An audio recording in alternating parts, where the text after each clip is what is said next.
Well, good afternoon and welcome to H360LIVE. My name is Dave Duplay, and joining me here in the studio today is my colleague from Healthio360, Courtland Long. Hi, Courtland. Hi, Dave. How are you? I'm doing great. Well, we have a very exciting show for you today. In about 5 minutes, we have Dr. Roger Gould coming in. Dr. Gould is the author of Shrink Yourself. We're going to talk about emotional eating and everything that goes around his program. It's going to be fantastic. You're not going to want to miss this. Remember, as always, you can chat to the right. Don't forget to use the hashtag RealStories when doing so. But before Dr. Gould gets here, Courtland, we've got, it's backed by popular demand, 4 strange but true health tips, and I think you're going to like these. So let's jump right in. Courtland, the first strange but true health tip is high heels saves knees. And I don't really get that, but high heels saves knees. What do we know about that? Well, women who say that high heels are too uncomfortable to wear, they might want to know that high heels may actually be good for you. Researchers at Warwick and Oxford Brookes University say that wearing high heels may make women less likely to develop the arthritic changes to the knee joint as they age. And you know, they're no worse off than those who opted for the lower footwear. There was a study of 111 women aged 50 to 70 years, and it's thought that exercising the leg muscles in high heel wearers helps build support for the knee joint. Professor Margaret Thorogood at Warwick University says that women who wear stiletto heels will be reassured to learn that their choice of fashion before comfort footwear will not lead to joint problems and may even prevent them. Well, stiletto heels. Yeah. Well, I have a lot of friends, female friends, who wear high heels, and all I do is hear them complain about how sore their calves are or their knees, but this is not true. Well, their calves might be getting sore because they're getting stronger. And where was this study? At Warwick and Oxford Brookes Universities. Sounds like something out of Harry Potter to me. I know, right? The second strange but true health tip is allergies bad. Shave that mustache. Is it mustache or mustache? I say mustache. Oh, I say mustache. Tomato, tomato. Exactly. So, allergies bad, shave the mustache. What's that all about, Courtland? Well, men who are allergy prone may want to shave their mustache because it can aggravate your hay fever by trapping pollen. There was a study done by researchers at forgive me, I'm not finding the university, but a study of men who had mustaches and they washed it twice a day with liquid soap. They used fewer antihistamines and decongestants. The cleaning got rid of the trapped pollen grains.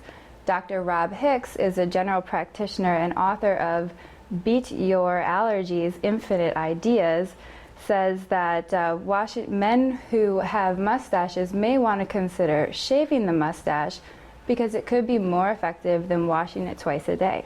Now, I have a friend who's a dermatologist, and I've got to ask him tonight, is washing the mustache really good? Because I think it would dry your skin out, you'd have chafing, and then you'd have like dandruff falling all over you from the mustache. That seems like not a good look. Yeah, not a good look. I love going to this store, The Art of Shaving, and I noticed they sell the little mustache combs. What about that? You think that's going to work? I don't know that the teeth in the comb would be fine enough to get the trapped pollen grains out. Probably not. If you wear a mustache, we'd love to hear about it. Tweet to the right, hashtag RealStories. Coming up next, retune the radio to lose weight. That sounds like a strange but true health tip to me. I can't actually wait to get Dr. Gould on the set because I am going to ask him about this. Yeah. What do we know about retuning the radio to lose weight? Well, doing something different every day, even just switching radio stations, helps to shake us out of our routine and can help us kick bad habits.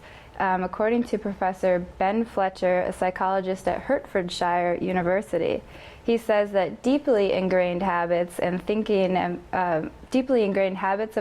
behavior keep us doing things that are bad for ourselves, such as smoking, eating and drinking too much, and also getting stuck in negative thought patterns, all of which impact our health. This will be really interesting to see what Dr. Gould has to say. Yeah, I don't want to overstep my boundaries, but if it's not in the Shrink Yourself 12-week program, I'm going to recommend we add that in. The last one is drink chocolate milk for fitness. Wow, not sure I get that one. Drink chocolate milk for fitness. I love chocolate milk, but I don't associate with that with being fit.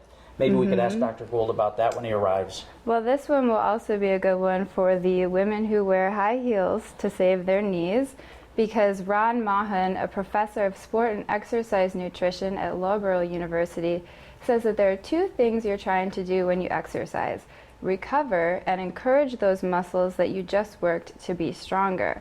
So protein is the most effective way of doing this, and milk is a consistent source of protein, water, and electrolytes. Also, the chocolate serves as a useful carbohydrate, and the relative high sugar content in chocolate milk helps to restore lost energy. Wow, fantastic. So just to regroup, high heel saves knees, you got the allergies, you got to shave that mustache, retune the radio, to lose weight, and drink chocolate milk for fitness. Well, Cortland, as you know, we sent the interns, our summer interns, out in the streets of New York to see just how much our New Yorkers, who are very opinionated, know about some of these strange but true health tips. You want to watch? I sure do. Okay, let's roll the video.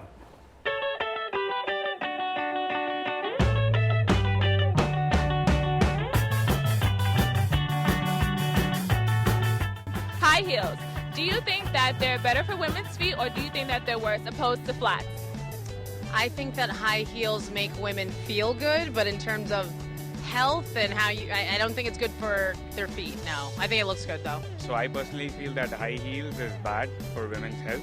It does make them look good, but I'm okay with them wearing flat foot wears than high heels, just because it's better, it's healthier for them in the long run. I think it's not good physically. Like, I don't think it's good on your body, but I think they look great and they make me feel confident, so I'm still gonna wear them. OMG, I love them, but if you look at what I'm wearing now, because of the high heels, I have to wear this brace on my feet. Wow. Yeah. Do you think that something as small as listening to a radio station can affect your weight loss? Yeah, I think so. I think music is a huge part of your workout, so if the radio station has great music, then I'll probably be working out more. Oh, of course, definitely. If you have a lot of like negative stuff going on in your life and you need a positive song to motivate you, then yeah, I think it helps. It's helpful. Oh, definitely, music. Yeah, I think it's better to listen to. I'm a music person, so it gets me amped up to keep going, doing what I'm doing. Sometimes you want something to pump you up, and I feel like music can do a lot. So if radio can give you good music, then why not? Do you think that chocolate milk is better for your health or worse for your health? I think chocolate milk is the best thing for your health. It has chocolate in it. Chocolate's awesome for you. It depends. If you're a calories person, then maybe not. It is bad. Otherwise, again, chocolate is something that can give you energy. For me, I don't have caffeine, so I can't drink coffee.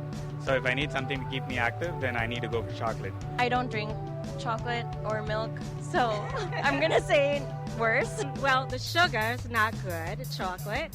And at my age, I have to watch milk and sugar, and it's not good for you at all. Well, Cortland, that was something, huh? Yeah, that's a great video. Yeah, and we even got the OMG out of that one lady. I know, I loved her reaction, and the woman who said that high heels make her feel confident, that was great. Yeah, that was awesome. So I think, to sum it up, the health tips, although strange, seem to ring true, but the high heels one certainly fashion forward, right? Definitely. It's like, who cares about the legs and the knees? I'm going to wear those high heels. I'm going to feel confident, and I'm just going to do it. If you enjoyed it, let us know. We'll bring some more strange but true health tips back to you.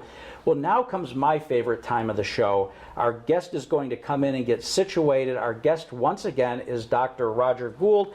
And Dr. Gould is by far and away the pioneer of digital therapy. He is a board-certified psychiatrist and the author of 2 best-selling books. The first one is called Transformations, and the second one is Shrink Yourself. Dr. Gould has literally helped thousands of people from coast to coast deal with emotional eating. He is also recognized by the Smithsonian Institution. Dr. Gould, welcome. Thank you for coming in today. I appreciate it. Thank you for having me. Well, just to set the stage, I'm very interested in Shrink Yourself and about your program and, of course, your book and the tools that you've built. But if you could take us back, and let's start out with telling our members and our viewers, what is this emotional eating and how big of a concern or issue is it? First of all eating is emotional eating. It starts with infancy. Eating makes the infant quiet, feel safe, and feel connected to his mother or caretaker. So we all start that way. And every time you eat something, it is an emotional experience of one kind or another. Then you have to begin to ask yourself the question, how much choice do you have after that? And the choice of what you eat and how much you eat is really part of your emancipation as an adult. So emotional eating is basically the conflict between the desire to eat in a healthy way and the emotion which says, if I eat now when I'm feeling bad, I'm going to feel better. Got it. Okay, well, that really sets the stage for us. Mm-hmm. So in your book, you talk about the problem-solving mind. Can you tell us what that means? Yeah. The problem-solving mind is that we all, again, as an adults, have to adapt, have to make our life work, and have to make our life better. Every day, we have problems to solve of one kind or another and conflicts to resolve. If you could simply approach those problems and say, okay, what's bothering me? What are my options? What can I do about it? And then just go ahead and do it. You would be taking care of most of the things that are bothering you. They wouldn't take very long, and you'd be on an even keel. Mm-hmm. Life doesn't work that way. It turns out that we have emotions, we have history, we have fears, we have goals, we have all these other things going on in our mind that are interfering. But fear and feeling bad is the one that interferes the most. So it interrupts your problem-solving, healthy way of thinking. And that's where food comes in. Mm-hmm. Because if, in fact, you are bothered by something, and instead of finishing your conversation with yourself and figuring out what you can do about it, you feel so bad along the way, you feel, I have to eat. You actually are shutting off your mind. And besides increasing your weight, it actually is interfering with your personal development. That's a real good point. It leads me to this notion that you talk about in your book, the feeling of powerlessness. And what exactly is that? How do you know when you're there? And then I guess the follow-up to that would be, how can I guard against it? Right? It's knowing what it is, it's recognizing that it's coming, but then what is it that I do about it? How do I guard against that? Okay. Well, powerlessness, I think, in one anecdote can tell you what it's all about. When a patient would come to me and tell me about how much they ate and how angry they are at themselves for eating so much, I would say to them, and they would tell me what happened, I would say, why did you do that? And they would say, what else could I do? Wow. So in the midst of an experience of one kind or another, where something is going on, you feel bad, and then if you feel not just bad, but awful, you say, I have to have relief right now, and food is always handy. It's more handy and more available than alcohol. Cigarettes, of course, is another way of doing it. But it makes you feel better, and you stop talking to yourself. You stop your problem solving at that point in time. And then you have to eat. It feels like a compulsion. So it manifests itself into an addiction. Well, in the people who are called yo-yo dieting, they diet, they lose weight, then something happens, and they go back to using food for emotional relief. The studies say that every time you do that, you increase your weight about 4 or 5 or 6%. Mm-hmm. So it doesn't work because you go back and forth, and what you're doing is you're taking your conflict between I want to control my weight and I want to use food whenever I want it, right? Because I have a craving for it, and you just alternate it in time. So sometimes you're dieting, then sometimes you're eating. Weeks, months, it doesn't work. You're not solving your conflict. The conflict, and that's what the whole program is all about. You can't lose weight and control your weight unless you start out understanding I have a conflict myself. Yeah. And that's why in the program, one of the key elements in the beginning is called Zappa craving. And it's related to your incident about one of your tips about changing the radio, changing the pattern. Yeah. We do so many things we don't even think about as unconscious patterns, but in fact you can stop and think about them, but you have to take a break and you have to pause. So that changing the radio is a way of pausing from whatever habit they want to break. Got it.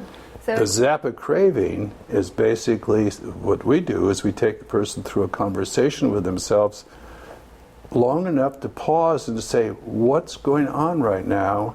And I have a choice between eating and not eating. Mm-hmm. And once you recognize you have a choice, you're beginning to open the door to what makes me feel so awful. Got it. It seems like that's all related to the hunger feeling that you talk about in your book. Is that a feeling one experiences in their belly or in their mind? It's very hard to decide, but there's some very simple ways of thinking about it. If you eat a meal and you're full, mm-hmm. and then you keep on eating when you're not full, it has nothing to do with the hunger in your belly. Okay. If it comes on suddenly, you suddenly have this craving, okay? And I mentioned that a person has an incident in the office, they're feeling hurt and angry about something, they start thinking about when I go home, I'm going to eat. It has nothing to do with the hunger in their stomach, because hunger comes on slowly, and hunger is bearable. And hunger you can think about. Should I eat now? Should I eat later? When I'm a little bit more hungry, it's something that you can monitor. But when you have emotional eating, it becomes like a compulsion, and it becomes actually an obsession, because you think about eating, and then when you eat, you beat yourself up for eating, and then you're preoccupied for the next day before you get your perspective back. That's very interesting. So there are these triggers that appear and cause you to have a reaction, and in this case we're discussing eating. What is this stress amplification? And if I just think about the words, right, it appears to me, or I would think, that I take something maybe as little as something that didn't go right in the office, and I somewhat in my mind figure out how to blow it out of proportion. Is that what we're talking about here in terms of stress amplification? Yes, and we cover this in the program very carefully. In cognitive behavioral therapy, they call it a catastrophe prediction.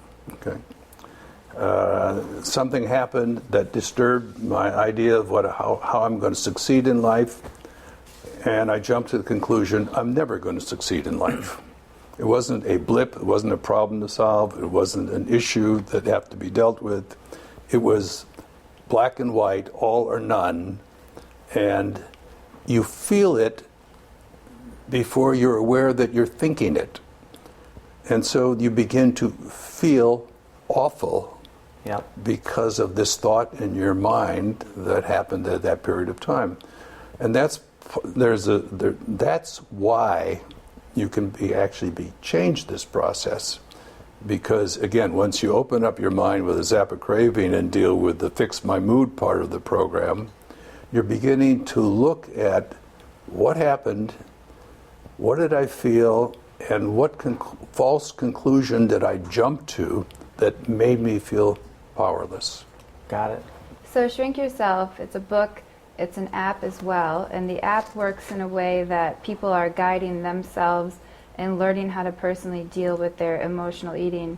You find that this is more effective than simply dieting, right? As far as I'm concerned, if you don't deal with emotional eating, then you can't successfully diet for very long. Right. Now, there's a spectrum. And so there's many people, many shades along the spectrum. So I don't want to say that universally, because some people can decide, and I know someone who has done this. They were 45 years old, and he was 60 pounds overweight, and he just decided that not only was it unhealthy, it was not a good model for his son. He became a vegetarian. I saw him many months later. I didn't recognize him. He said, "You don't recognize me, do you?" And I said, he lost 60 pounds. He says, "I've changed my lifestyle. I've decided that was it." In the end, that's how people actually end up breaking almost all addictions. Alcohol is the same thing. Most people who stop drinking, who have significant alcohol problems, one day they made the decision and they stopped. People who smoke 3 packs of cigarette a day can do the same thing. They just decide to stop. Yeah. It's what leads up to that, and that's why we've taken the process, and that's what the difference between the app and the book, which is we try to take the same process that I would do in my office with a patient and help, because this is a struggle. If it was easy to do, we wouldn't have the epidemic that we have about obesity. It's a struggle in which you can do piece by piece. You learn, you reflect, and your mind begins to take over, and all that shifts your mind to the point where then the decision becomes easy. In the beginning, everybody is ambivalent. Yeah. I want to change my eating habits, but I don't want to lose food when I'm feeling awful. Yeah, it is an epidemic. It clearly is. And there's so many comorbidities, right? From diabetes to coronary artery disease to depression, severely depressed people. Right. So you've got the book, and our audience should see it. It's Shrink Yourself. It's available Amazon.com. It's a great book and a great read, and I highly recommend it.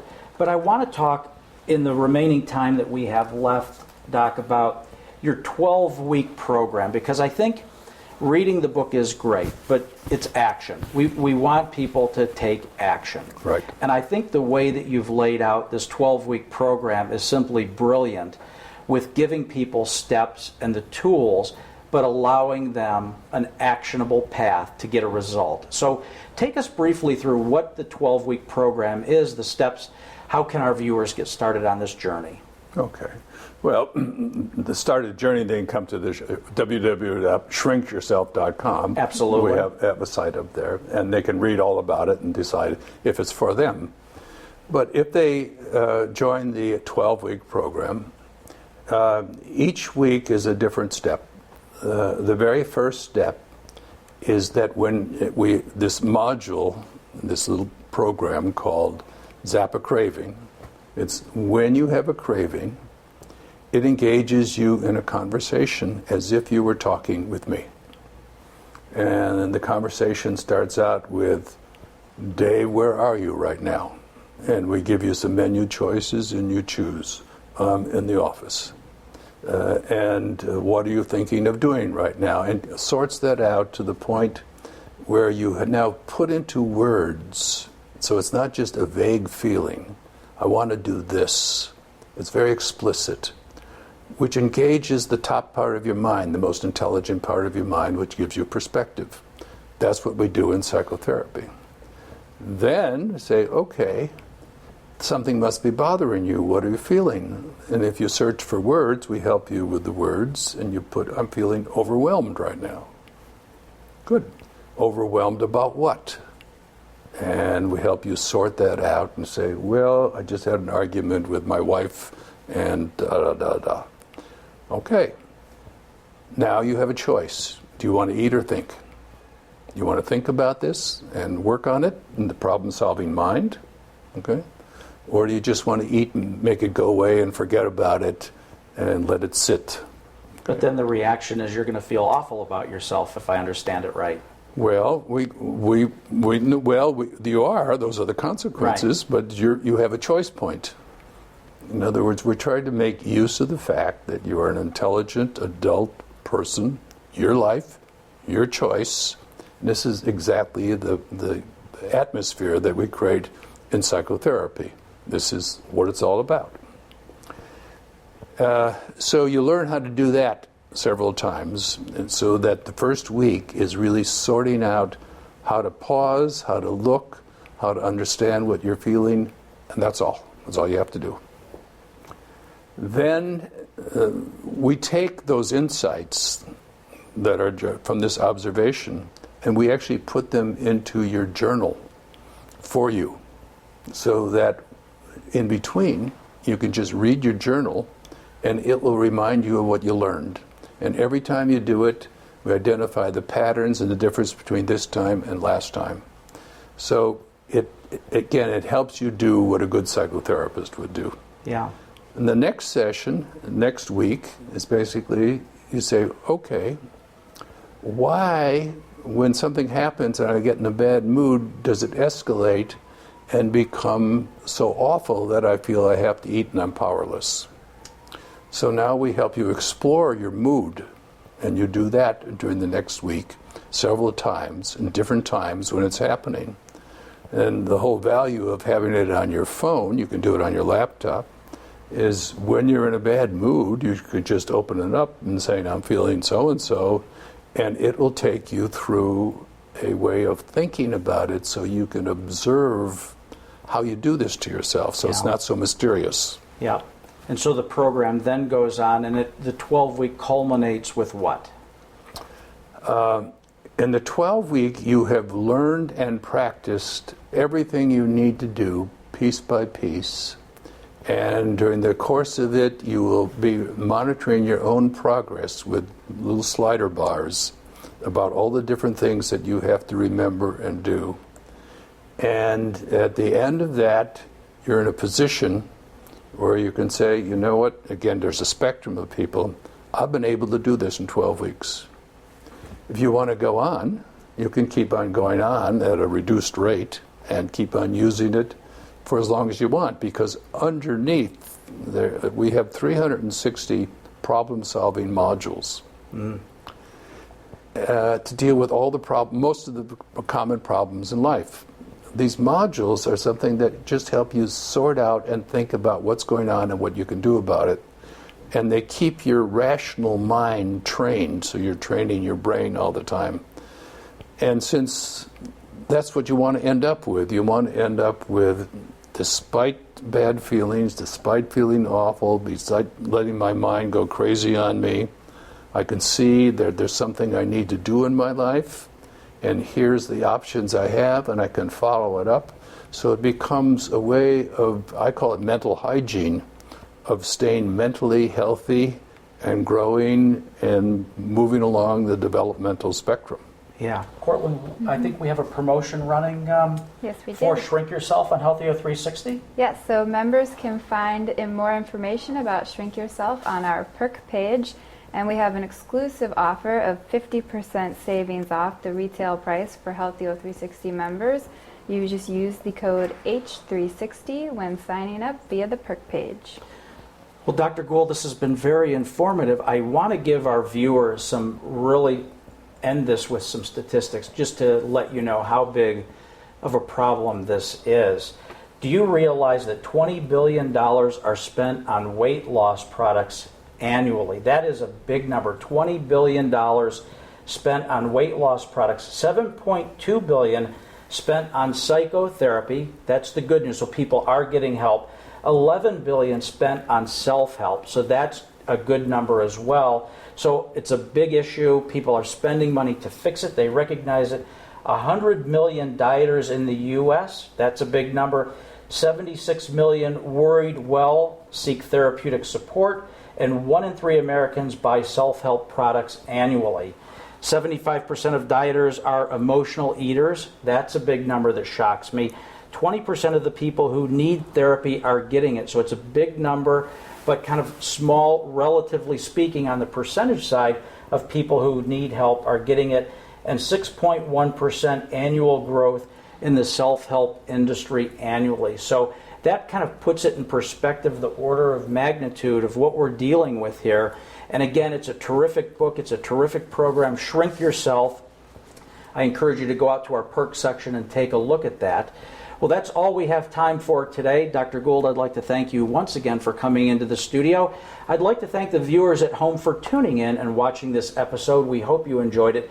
And we would like to thank our sponsors for making this all possible. Remember, all of our episodes can be viewed on demand at healthyo360.com, and our podcast is now available in the iTunes Store. Healthyo360 can also be found on Facebook, Instagram, Twitter, and Pinterest. And please don't forget to use the hashtag #RealStories when posting. So on behalf of myself, Cortland Long, and the entire Healthyo360 family, we hope you have a very pleasant afternoon. We will see you next week. We are going to leave you with a slide. As you know, last Sunday was Father's Day. So for all the expecting fathers, grandfathers, and great-grandfathers, we hope you had a wonderful day. We're going to leave you with a slide of the Healthyo360 fathers. Thank you. The views and opinions expressed in this broadcast are those solely of the Healthyo360 hosts and our guests for this broadcast. These views and opinions do not in any way reflect the views and opinions of our sponsors, advertisers, or other organizations on Healthyo360, including our community members.